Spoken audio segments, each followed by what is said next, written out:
Thanks, Clayton. Well, this week, when Haverhill, Massachusetts police raided the home of million-dollar lottery winner Gary Bonds, they found drugs, a marijuana-growing operation, and his welfare cards. And even worse, he was still living in government-subsidized housing. Well, how is this even possible, and just how much is welfare fraud costing taxpayers? Joining us is Massachusetts State Representative Shaunna O'Connell. She's working to put a stop to welfare fraud. Good morning. Thanks for being with us. Good morning, Anna. Good morning, Tucker. Obviously, there are so many people in this nation who do need welfare. But when you hear stories like that, you wonder, is there not enough regulation ahead of time? Is it too easy to get? Yeah, and that's exactly the problem, you know, and you hear about stories like this, and it really destroys the integrity of the programs for those who are truly in need. But the problem has been that the welfare rolls have exploded over the past 4 years, over 135% up on spending. Taxpayers spent $77 billion just on the food stamp program last year.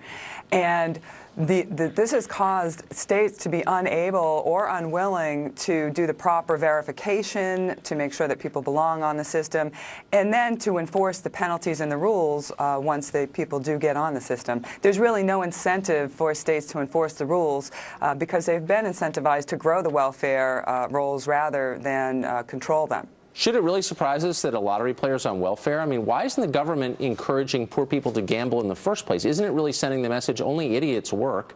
Why don't, you know, you get rich quick. Just buy a lotto ticket and you can get rich. Why is government doing that? It's greed, isn't it? It is, and a lot of states, they have the opinion that the more you spend on welfare, the more you spend on the food stamp program, it somehow creates this economy where you spend $1 on welfare and you create somehow $5 in the economy, and that's just not the case. And I think all the hardworking taxpayers out there right now are also asking this question after they worked 40, 50, 60 hours to take care of their own families. And you can really see the brazenness, the audacity of people that are scamming the welfare system. This guy even went and took pictures with his winning card, his winning ticket, at the Lottery Commission.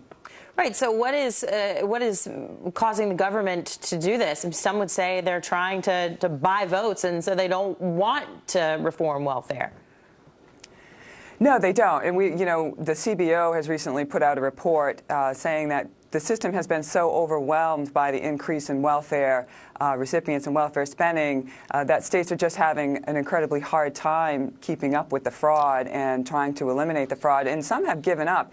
And a lot of these departments that control welfare in the different states really operate in this cloak of darkness. It's very difficult to even get information. We had a case last year where I was trying to get information on high balance EBT cards where people had balances of $10,000 and $12,000. I ended up having to pay $800 just to get the information and really break the story and make them, force them to do some reforms there.